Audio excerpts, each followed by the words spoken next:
एक नगर में एक ब्राह्मण और ब्राह्मणी रहते थे। वो रोजाना 7 कोस दूर गंगा यमुना स्नान करने जाते थे।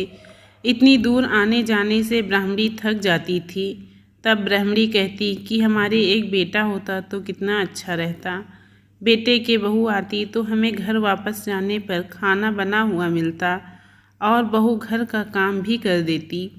ब्राह्मणी की बात सुनकर ब्राह्मण ने कहा, तूने बात तो सही कही है, चल मैं तेरे लिए बहू ला ही देता हूँ। ब्राह्मण ने कहा कि एक पोटली में आटा डालकर कुछ मोहरे रख दे। ब्राह्मण के कहे अनुसार ब्राह्मणी ने पोटली बांध कर दे दी। पोटली लेकर ब्राह्मण चला गया। ब्राह्मण अभी कुछ दूर ही गया था कि उसे यमुना के किनारे बहुत ही सुंदर लड़कियां दिखाई दी। वे रेत में घर बनाकर खेल रही थी। उनमें से एक लड़की ने कहा, मैं अपना घर नहीं बिगाड़ूंगी, मुझे तो रहने के लिए ये घर चाहिए। लड़की की बात सुनकर ब्राह्मण मन ही मन सोचने लगा कि बहू बनने के लिए यही लड़की सही रहेगी। जब वह लड़की जाने लगी तो ब्राह्मण भी उसके पीछे पीछे उसके घर तक चला गया। वहाँ जाकर ब्राह्मण ने कहा, बेटी, अभी कार्तिक मास चल रहा है, इसलिए मैं किसी के घर खाना नहीं खाता। मैं आटा लेकर आया हूँ, तुम अपनी माँ से पूछो कि क्या वह मेरे लिए आटा छान कर 4 रोटी बना देंगी। यदि वह मेरा आटा छान कर रोटी बनाएंगी तो मैं रोटी खाऊंगा। लड़की ने जाकर अपनी माँ से सारी बात कह दी। माँ ने कहा, ठीक है, जाकर बाबा से कह दे कि वह अपना आटा दे दे, मैं रोटी बना दूंगी।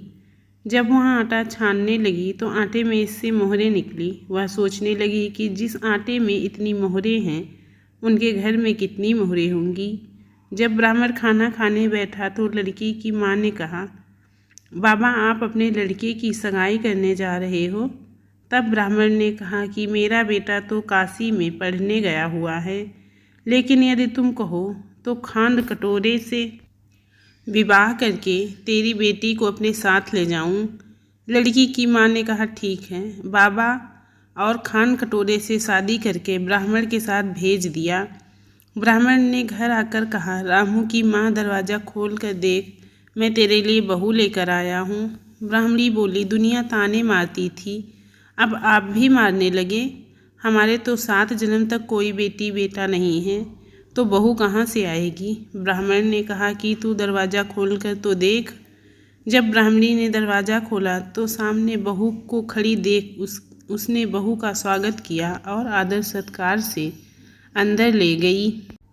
अब ब्राह्मण और ब्राह्मणी स्नान करने जाते तो बहू घर का सारा काम करके और खाना बना कर रखती। वह उनके कपड़े धोती और रात को पैर भी दबाती। इस तरह काफ़ी समय बीत गया। ब्राह्मणी ने अपनी बहू से कहा कि बहू, कभी भी चूल्हे की आग मत बुझने देना और मटके का पानी ख़त्म मत होने देना। एक दिन चूल्हे की आग बुझ गई। तब बहू भागी भागी अपनी पड़ोसन के पास गई और कहा कि मेरे चूल्हे की आग बुझ गई है, मुझे थोड़ी आग चाहिए। मेरे सास ससुर सुबह 4 बजे से गए हुए हैं, वह थके हारे आएंगे, इसलिए मुझे उनके लिए खाना बनाना है। तब पड़ोसन ने कहा, तू तो बावली है, तुझे यह दोनों मिलकर पागल बना रहे हैं, उनके कोई बेटा नहीं है। बहू ने कहा, नहीं, ऐसा मत बोलो, इनका बेटा तो बनारस काशी में पढ़ने गया हुआ है। तब पड़ोसन ने कहा कि यह तुझे झूठ बोल कर लाए हैं, इनके कोई बेटा नहीं है। अब बहू पड़ोसन की बातों में आ गई और कहने लगी कि अब आप ही बताओ, मैं क्या करूं। पड़ोसन ने कहा कि करना क्या है, जब तुम्हारे सास ससुर आएँ तो जली फूकी रोटियां बना कर देना और बिना नमक की दाल बना कर देना। खीर की कलछी दाल में और दाल की कलछी खीर में डाल देना। वह पड़ोसन की सारी सीख लेकर घर आ गई। तब उसके सास ससुर घर आए तो उसने ना तो उनका आदर सत्कार किया, ना ही उनके कपड़े धोए। जब उसने सास ससुर को खाना दिया तो सास बोली, बहू, आज रोटियां जली फूकी क्यों हैं और दाल भी अलोनी है। तब बहू ने पलटकर जवाब दिया, एक दिन ऐसा खाना खा लोगे तो कुछ बिगड़ नहीं जाएगा तुम्हारा। सास ससुर को खरी खोटी सुनाकर वह फिर से पड़ोसन के पास गई और बोला कि अब आगे क्या करना है। पड़ोसन ने कहा कि अब तुम 7 कोठों की चाबी मांग लेना। अगले दिन जब स्नान के लिए जाने लगे तो बहू अड़ गई कि मुझे तो सातों कोठों की चाबी चाहिए। तब ससुर ने कहा कि इसे चाबी दे दो, आज नहीं तो कल इसे ही देनी है। तब सास ने बहू को चाबी दे दी। सास ससुर के जाने के बाद जब बहू ने दरवाजे खोले तो देखा कि किसी में अन्न भरा है, किसी में धन भरा है और किसी कोठे में बर्तन पड़े हैं। जब उसने सबसे ऊपर का 7वां कोठा खोला तो देखा कि शिव जी, पार्वती माता, गणेश जी, लक्ष्मी माता जी, पीपल पथवारी, कार्तिकेय ठाकुर, राई, दामोदर, तुलसी जी का बिड़वा, गंगा यमुना व 33 कोटि देवी देवता विराजमान हैं। वहीं पर एक लड़का चंदन की चौकी पर बैठा माला जप रहा है। यह सब देखकर उसने लड़के से पूछा कि तू कौन है। तब लड़का बोला कि मैं तेरा पति हूँ, अभी दरवाज़ा बंद कर दे, जब मेरे माता पिता आएंगे तब दरवाज़ा खोलना। यह सब देखकर बहू बहुत खुश हुई और 16 श्रृंगार कर सुंदर वस्त्र पहनकर अपने सास ससुर का इंतजार करने लगी। उसने अपने सास ससुर के लिए अच्छे अच्छे पकवान बनाए।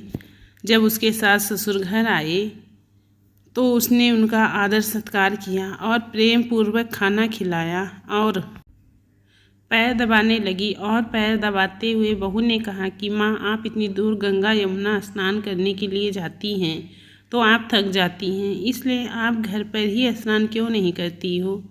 यह सुन सास कहने लगी कि बेटी, गंगा यमुना घर पर तो नहीं बहती हैं। तब उसने कहा, हाँ माँ जी, बहती हैं, चलो मैं आपको दिखाती हूँ। जब बहू ने 7वां कोठा खोल कर दिखाया तो उसमें शिव जी, पार्वती जी, गणेश जी, लक्ष्मी जी, पीपल पथवारी, कार्तिकेय ठाकुर, राई, दामोदर, तुलसा जी का बिड़वा, गंगा यमुना बह रही हैं और 33 कोटि देवी देवता विराजमान हैं। वहीं चौकी पर बैठा एक लड़का माला जप रहा था।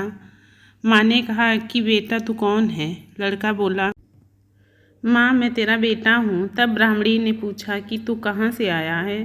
लड़के ने जवाब दिया, मुझे कार्तिक देवता ने भेजा है। बुढ़िया ने कहा कि बेटा, यह दुनिया कैसे मानेगी कि तू मेरा बेटा है। बुढ़िया ने कुछ विद्वान पंडितों से मदद मांगी। पंडितों ने कहा कि इस पार बहू बेटा खड़ा हो जाएं, उस पार बुढ़िया खड़ी हो जाए। बुढ़िया ने चमड़े की अंगिया पहनी हो और छाती में से दूध की धार निकलकर बेटे की दाढ़ी मूछ भीगे और पवन पानी से गठजोड़ा बंधे, तब माने कि यह बुढ़िया का ही बेटा है। उसने ऐसा ही किया।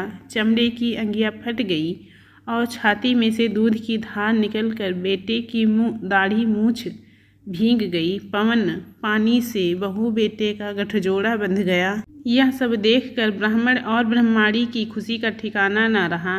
हे कार्तिक के ठाकुर, जैसे ब्राह्मण ब्राह्मणी को बहू बेटा दिया वैसे सबको देना। कार्तिक मास की कथा कहने, सुनने और हुंकार भरने वाले सब पर कृपा करना। यह थी कार्तिक मास की कथा। हम आशा करते हैं कि आपको कार्तिक मास की कथा पसंद आई होगी। धन्यवाद।